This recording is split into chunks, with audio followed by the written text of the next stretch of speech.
I'm learning something about myself on the farm that I'd be willing to bet can help you as well.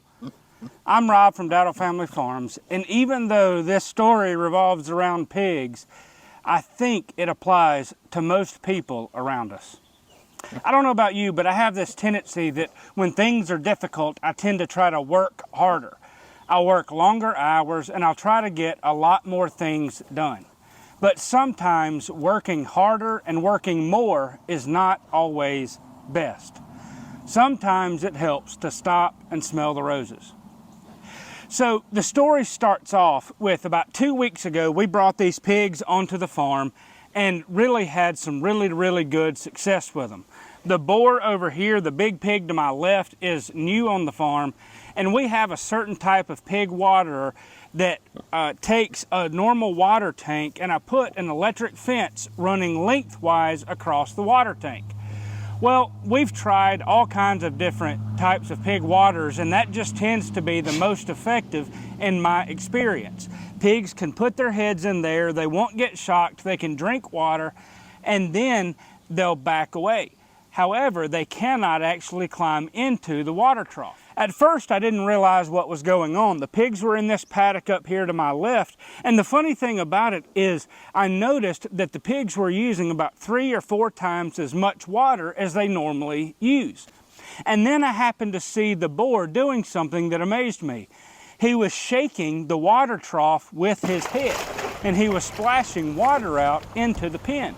Well, I thought he was doing it to create a wallow. After all, pigs will splash water around and they'll create a wallow.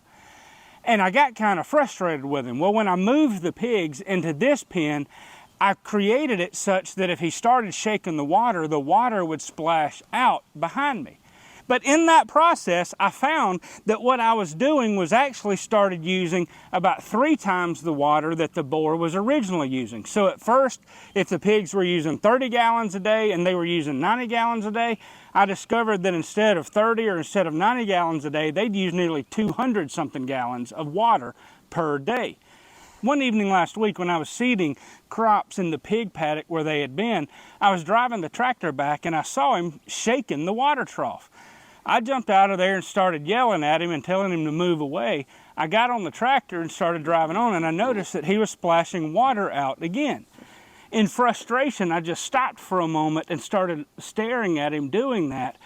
And then I saw something odd. He started licking water off the edge of the water trough. Then, instead of just sipping water off the edge of the water trough, he started shaking it again.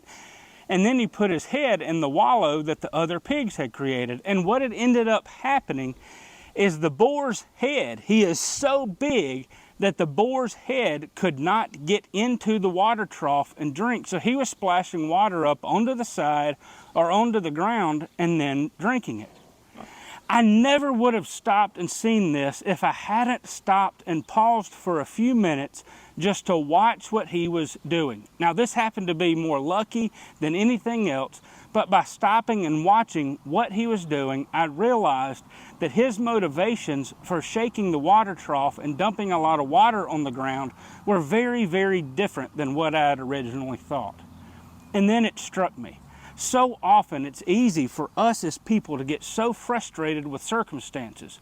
We attribute motives and actions to others, whether they're livestock or other people or just circumstances in our lives that we do not understand. And as a result, what ends up happening is we end up working harder, or we end up breaking apart more relationships, or we get aggravated, or we get frustrated with people, whatever the case may be, because we did not stop and pause and slow down long enough to observe or to listen to what the real root cause of the problems we're facing with. But if I'll just stop for a few moments and look at the actions behind the things that are frustrating me. Sometimes it's with other people, sometimes it's with circumstances, many times it's with livestock that I just do not understand.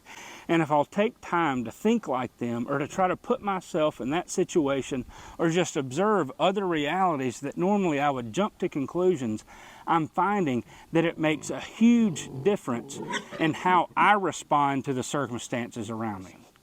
Now I just need to apply this more areas of my life, not just on the farm. Until next time, it's Rob from Dowdle Family Farms wishing you the best. Take care and have a great day.